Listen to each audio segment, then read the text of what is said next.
오늘의 말씀은 사도행전 2장 32절 이 예수를 하나님이 살리신지라 우리가 다 이 일의 증인이로다.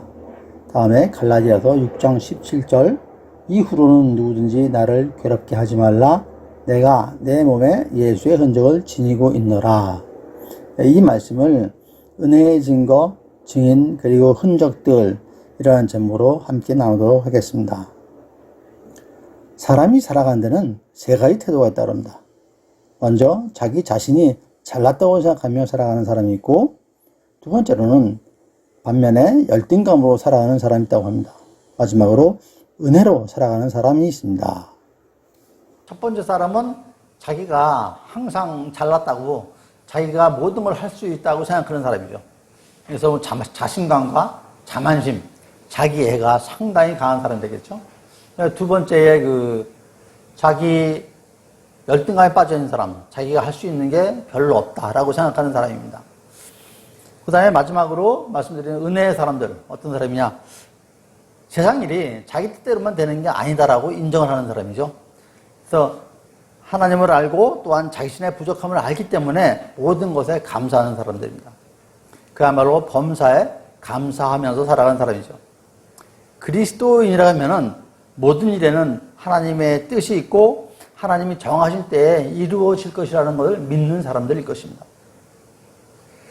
즉 하나님의 은혜를 감사히 느끼며 살아가는 사람이 있겠죠. 은혜는 크게 두 가지로 나뉩니다.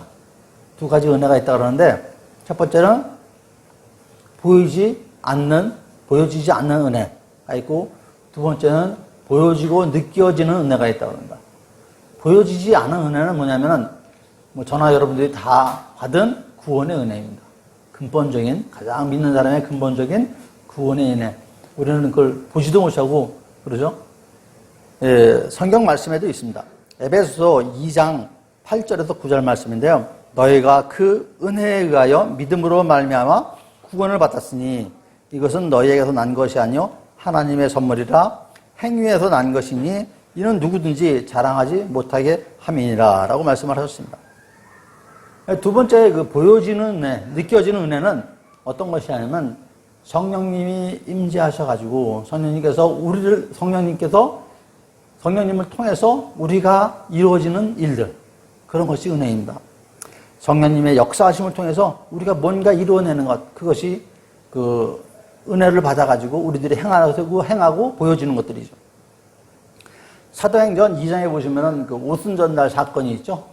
오순절날 성령이 받아가지고 성령이 임하셔가지고 모두가 방언을 하고, 그 다음에 있는 거 다 나눠 쓰고, 팔아서 다 같이 똑같이 나눠 쓰고, 그런 성령 강림하신 날 일이 있었습니다.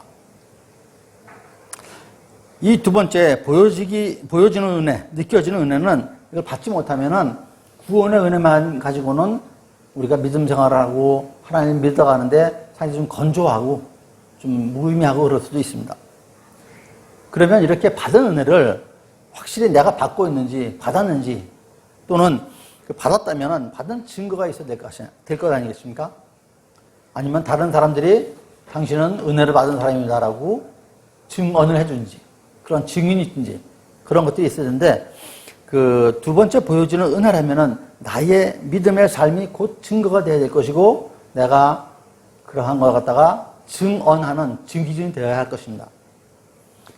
이제부터는 은혜에 대한 증거, 증인, 흔적들에 대해서 말씀을 나눠보도록 하겠습니다. 먼저 은혜에 대한 증거입니다. 창세기 6장 8절에 노아에 대한 얘기였습니다. 노아에 대해서, 그러나 노아는 여호와께 은혜를 입었더라라는 구절이 있습니다. 노아가 입은 은혜가 무엇일까요? 노아는 은혜를 입었더라 했으니까, 노아가 입은 은혜, 노아가 받은 은혜의 증거들이 무엇이겠습니까? 잘 아시겠지만, 노아는 순종해서 방주를 만들어서 인류를 구원했습니다. 그것이 노아의 은혜의 증거이죠. 영어 성경에 어떻게 되어 있냐면은, But Noah found favor in the eyes of Lord로 되어 있습니다. 은혜가 favor로 되어 있습니다. 같은 게 이제 신약성경에 누가복음에 1장 30절과 31절에 천사가 마리아에게 한 얘기가 있습니다. 천사가 이르되 마리아여 무서워하지 말라. 내가 하나님께 은혜를 입었느니라. 보라, 내가 잉태하여 아들을 낳으리니 그 이름을 예수라 하라라고 했습니다. 이 내용은 그 천사가 그러니까 마리아하고 요셉이 결혼을 했죠. 결혼 아직 안 했습니다.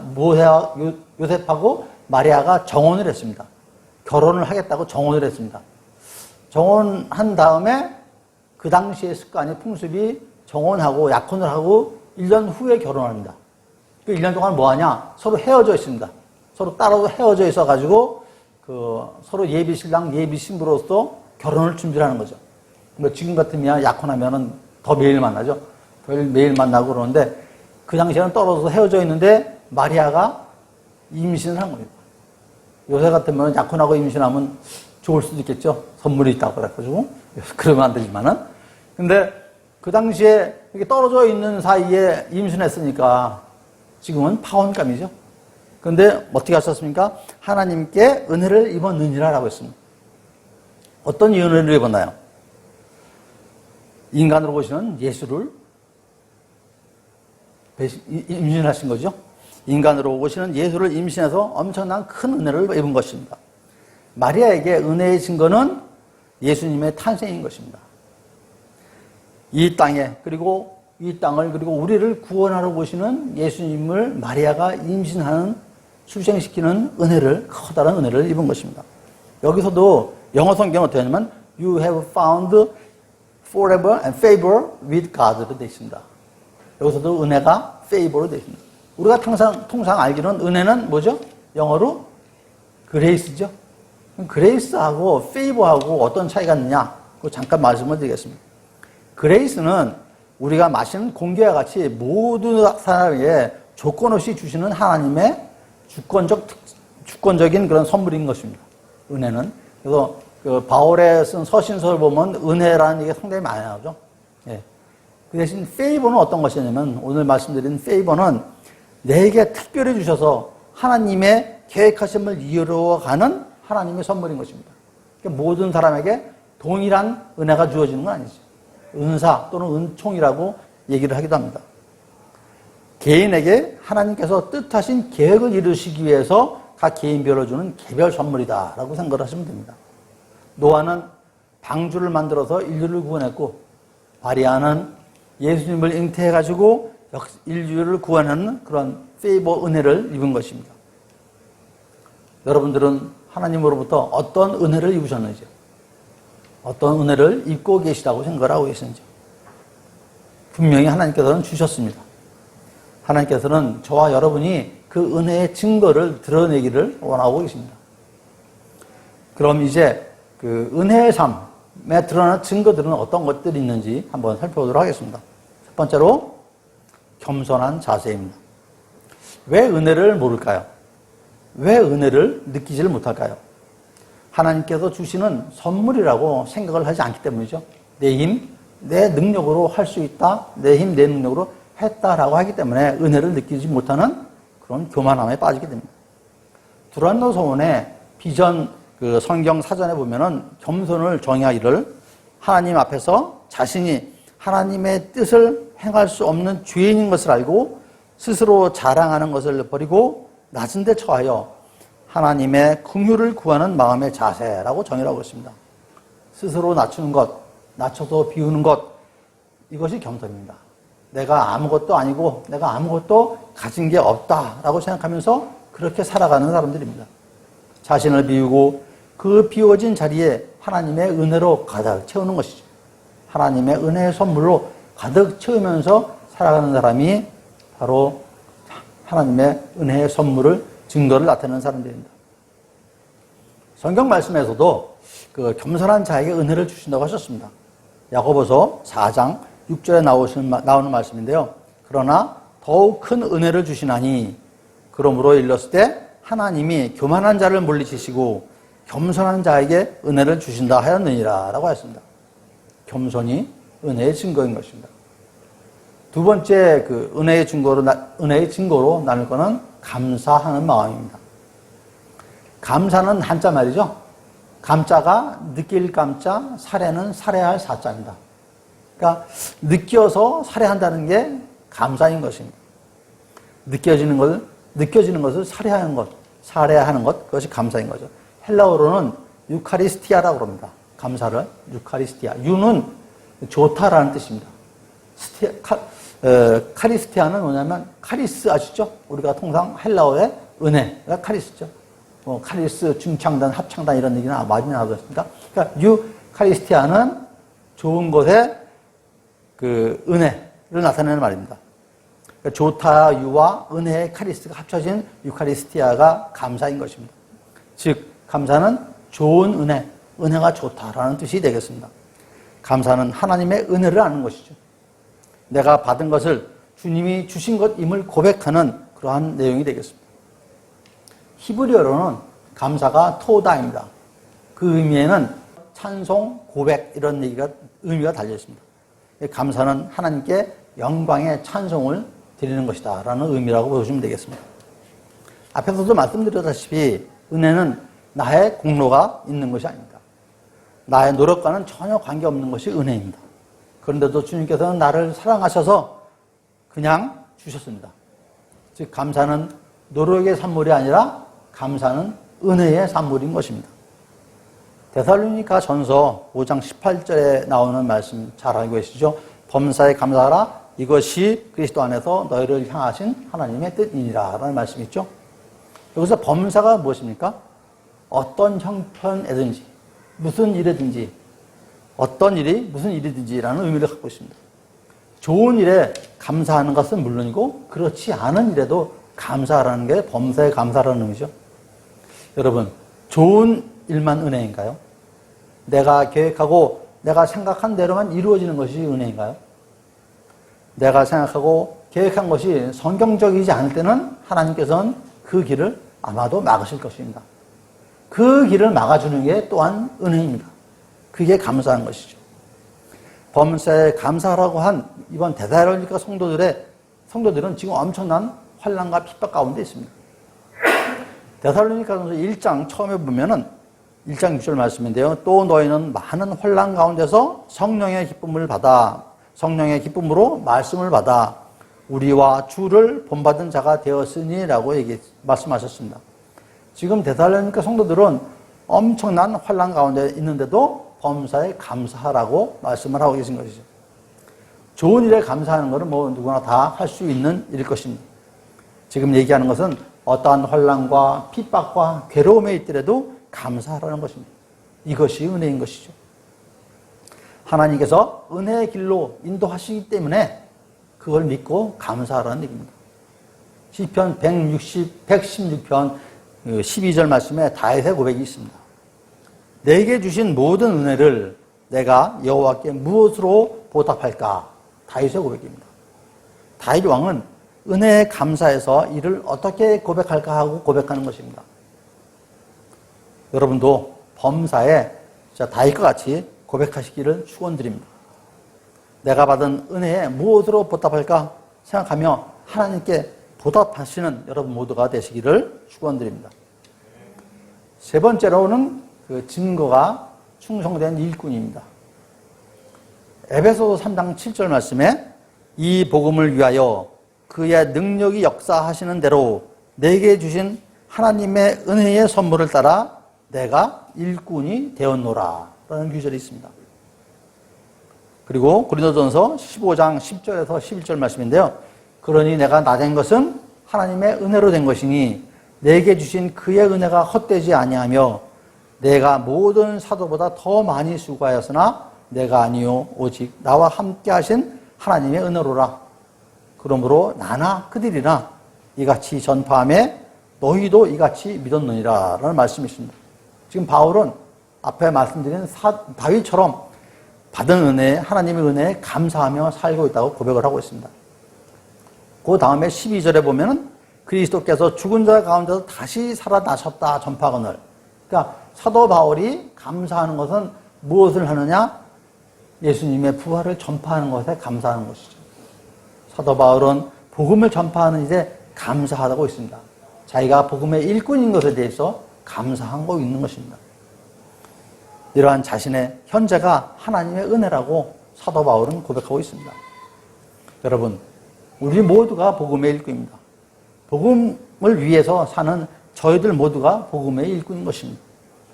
예전에 사도 바울이 어떻게 살았는지 어떻게 지내왔는지는 아무 문제가 되지 않습니다. 그게 중요한 일이 아닙니다. 그러니 우리가 지금 어떠한 상황에 어떤 위치에 어떤 자리에 있든 시간에 지금 나된 것은 오직 하나님의 은혜인 것입니다. 이와 같이 은혜의 증거는 하나님께서 나에게 특별히 주신 소명을 하나님의 일꾼으로 겸손하게 감사하며 감당해서 하나님의 뜻을 이루는 것이 은혜의 증거인 것입니다. 그러한 하나님의 은혜의 증거가 되시는 여러분 모두가 되시기를 축원드립니다. 두 번째로 하나님의 증인입니다. 은혜의 증인입니다. 사도행전 1장 8절 말씀인데 너무나 잘 아시죠? 오직 성령이 너희에게 마시면 너희가 권능을 받고 예루살렘과 온 유대와 사마리아 땅까지 이르러 내 증인이 되리라 하신 말씀입니다. 잘 알고 계시니까 암송하시는 분도 많이 계실 것입니다. 이게 1장에 나온 말씀이고요. 2장 32절에 아까 본문에 이 예수를 하나님이 살리신지라 우리가 다 이 일의 증인이로라 라는 말씀이 있습니다. 이 말씀은 예수님이 장사한 지 3일 만에 다시 살아나셨죠? 다시 부활하셨죠? 우리가 그 현장에 있었던 증인이라고 말씀하시는 것입니다. 우리가 땅끝까지 이르러 예수님의 증인이 될 것이라고 말씀을 하고 계신 것이죠. 이 말씀으로 땅끝까지 가서 예수님의 부활을 증거하고 계시는 증언하고 계시는 선교사님들이 많이 계시죠. 그리고 지금 땅끝에서 우리 곁에 와가지고 계신 분들한테 우리는 복음을 증거하고 예수님을 증거하고 있습니다. 또한 지금은 인터넷 시대가 돼가지고 오가지 않고 인터넷으로도 저 땅끝으로 말씀을 전파하는 그러한 시대가 됐습니다. 여러분, 증인이 누구입니까? 어떠한 사실을 목격한 사람이 증인이겠죠? 그리고 증인이 하는 말이 증언입니다. 즉, 목격한 사실을 그대로 말하여 보지 못한 사람에게 믿게 하는 것이 증인이고 증언인 것입니다. 저와 여기 계신 여러분, 믿음의 모든 그리스도인들이 증인인 것입니다. 증인은 증언하지 않으면 증인이 아니죠. 아무런 의미가 없는 것입니다. 우리에게는 복음을 증언해야 할 의무가 있는 그리스도인들입니다. 그런 증인들입니다. 지금도 열심히 하고 계시지만 끝까지 열심히 하시길 바랍니다. 마태복음의 마지막 장 마지막 절 어떻게 끝나죠? 무슨 말씀이죠? 내가 너에게 분부한 모든 걸 가르쳐 지키게 하라. 볼지어다 세상이 끝날까지 내가 항상 너희와 함께 하리라라고 말씀하셨습니다. 주님께서 우리가 복음을 전하는 끝날까지 항상 함께 하신다고 우리한테 약속을 해주셨습니다. 그런 축복을 받으시는 여러분 모두가 되시기를 축원드립니다. 세 번째로 은혜의 흔적들입니다. 우리가 기도를 하면서 복도 구하고 은혜도 많이 구한다. 많은 복과 은혜를 받고 또 어떤 분들은 쌓아두고 계실 것입니다. 그러면서도 또 습관적으로 기도할 때마다 은혜를 구하고 복을 구하죠. 이미 받은 복과 은혜를 꺼내서 누리고 사용하지 않고 그냥 쌓아두고 계신 분들도 많이 덜어 계실 것입니다. 하지만 여기 계신 분들이야 받으신 복과 은혜를 하용없이 흘려보내고 누리고 사용하시고 계신 분들이죠. 그릇에 무엇인가 가득 차면은 더 이상 채울 수가 없죠. 그릇을 비워야 하나님께서 더 큰 것으로 주신다는 걸 잘 알고 계시는 여러분들입니다. 고인 물은 썩습니다. 물은 썩고 돌에는 이끼가 끼게 되죠. 그 이끼 낀 돌 잘못 발 디디면 넘어지고 쓰러지고 큰 사고가 납니다. 받은 복과 받은 은혜를 쌓아두었다가 하늘나라로 가지고 갈 수도 없죠. 가지고 가서 하늘나라에서는 복과 은혜를 쓸 데가 없습니다. 하나님께서 주시는 복과 은혜는 우리가 이 세상을 살면서 여기서 쓰고 누리라고 주시는 것입니다. 간단히 보시면 우리가 세상을 살면서 먹고 살기 위해서 돈을 열심히 벌죠. 아침에 일어나서 새벽같이 나가서 일을 하고 밤늦게 가서 돌아오면서 열심히 세상에 일을 하면서 돈을 법니다. 근데 그 열심히 일하고 돈을 벌다 보면은 돈을 쓸 시간이 없죠. 그러면 그냥 가시면 나중에 어떻게 됩니까? 그 돈은 남아가지고 누가 씁니까? 집안에 자식들 분쟁만 나죠. 재산 때문에. 돈은 세상에 안 쓰고 쌓아두고 갈 일이 하나도 없는 것입니다. 돈은 세상에 필요하다고 세상에서 살 때 필요한 것입니다. 버는 것보다 더 중요한 것은 돈을 잘 사용하는 것입니다. 필요한 곳에 잘 사용하기 위해서 돈을 버는 것이죠. 돈을 잘못 사용하면 또 한 독이 됩니다. 은혜도 복도 마찬가지입니다. 누리고 사용한 자리에는 나의 영광이 아니라 오직 예수 그리스도의 영광만이, 그런 흔적만이 남아야 되는 것이죠. 나의 흔적은 없고 예수님의 흔적만 남아 있어야 될 것입니다. 그 흔적이 헬라어로는 스티그마라고 합니다. 스티그마라고 합니다. 흔적이 스티그마라고 하는데, 스티그마라는 그 뜻은 뭐가 있냐면은 소유권을 나타내다 일하다가 받은 상처, 이런 것이 흔적의 스티그마입니다. 여러분들 지금은 안 그러지만은 옛날에는 그 소나 그 말 같은 가축들 궁뎅이에다가 철 달고 가지고 꽝 찍죠. 너는 내 것이다 라가지고. 근데 방목하기 때문에 막 섞여 있으니까 찾을 수가 없으니까 도장을 찍어 놓는 거죠. 지금은 다 뭐 외양간에서 키우니까 상관없는데, 그 소유권을 찍어내는 게 그 브랜드입니다. 명품 브랜드라는 말이 거기서 나온 겁니다. 이게 브랜드의 어원이 번에서 나왔습니다. 태우다. 그러니까 인장 찍는 그 소나 말 뒤에 번한다 그래가지고 브랜드가 나온 것입니다. 영어에서는 그 흔적을 마크라고 표시했습니다. 번역을 했습니다. 표시라고. 오늘 본문 갈라디아서 6장 17절 말씀에 이후로 누구든지 나를 괴롭게 하지 말라, 내가 내 몸에 예수의 흔적을 지니고 있노라 라고 했습니다. 사도 바울은 자신의 몸에 예수님의 흔적이 있다고 얘기했습니다. 그렇게 고백하는 거죠. 그럼 고대시대의 그 흔적이 뭡니까? 나는 예수님의 소유물이다, 나는 예수님의 종이다 라는 그런 의미가 되겠습니다. 철저히 자신이 예수님에 속한 종이다라고 고백하는 것이죠. 사도 바울은 이렇게 그리스도의 흔적을 자랑스럽게 얘기하는 사람이었습니다. 세상이 가져다주는 흔적들이 때로는 기쁨도 되고 슬픔도 있지만 예수 그리스도의 흔적은 오직 은혜인 것입니다. 그럼 예수의 표시가 있는 자, 흔적을 가지고 있는 자들의 삶은 어떠한 삶이 될까요? 우리는 세상에 살면서 많은 걸 남기려고 한다. 사람들은 세상의 그 자랑거리를 많이 남기려고 그러죠. 내 이름을 남기든지, 명성을 남기든지, 뭐 돈을 남기든지, 건물이라도 하나 남겨놓고 가려고 그러고, 그런 세상적인 자랑거리를 많이 남기려고 합니다. 하지만 그리스도인들은 세상적인 자랑거리를 남기는 사람들이 아닙니다. 여러분, 가장 아름다운 흔적이 어떤 것일까요? 세상에서 가장 아름다운 흔적? 예수님의 손바닥에 있는 못자국, 옆구리에 있는 창자국이 가장 아름다운 흔적일 것입니다. 아름다운 흔적은 나를 위한 흔적이 아니라 남을 위한, 이웃을 위한, 어려운 사람들을 위한 흔적이 가장 아름다운 흔적들입니다.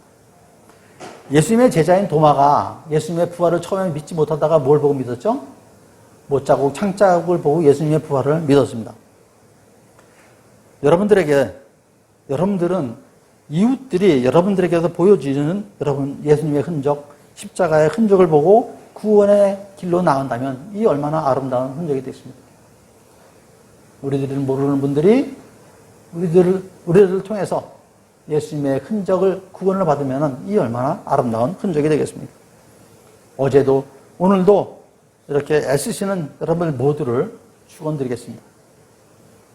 말씀을 정리하면은 나의 나단 것이 하나님의 은혜이듯이 감사함으로 섬기고 봉사하여도 나의 노력과 나의 수고가 아니라 오직 하나님의 은혜인 것입니다. 베드로전서 4장 10절 말씀인데요. 각각 은사를 받은 대로 하나님의 여러 가지 은혜를 맡은 선한 청지기 같이 서로 봉사하라고 하셨습니다. 선한 청지기 같이 하라고 합니다. 청지기가 무엇입니까? 내 것이 아니죠. 주인의 것을 잠시 맡아서 지켜주는 사람입니다. 주님께서 은혜로 잠시 주신 은사를 잘 지켜 섬기라고 하고 계십니다. 주님께서 주시는 은사는 내가 잘나서 내가 능력이 있어서 주신 것이 아닙니다. 그러니 감사함으로 교만하지 말고 복음의 일꾼으로 그리스도의 흔적만을 드러내어야 할 것입니다. 참 그리스도인의 삶을 통해서 은혜의 증거를 보이고 은혜의 증인으로서 항상 복음을 전파하며 증언하며 어느 자리에서나 나의 흔적이 아니라 그리스도 예수의 흔적을 드러내는 여러분 모두가 되시기를 축원드립니다. 네, 잠깐 기도하겠습니다. 하나님 아버지 감사합니다. 오늘 말씀을 통해서 주님의 증거가 되는 저희들이 되게 하여 주시고 주님의 부활을 복음을 전파하는 그런 증언의 그 증인들 되는 저희들 되게 하여 주시옵소서. 항상 주님의 영광을 드러내며 저의 모든 것은 비우고 오직 주님의 은혜로 주님의 흔적으로 남는 저희들 되게 하여 주시옵소서. 오늘도 귀한 말씀 감사드리며 이 모든 말씀 사랑의 우리 구주 예수 그리스도의 이름으로 감사히 기도드렸습니다. 아멘.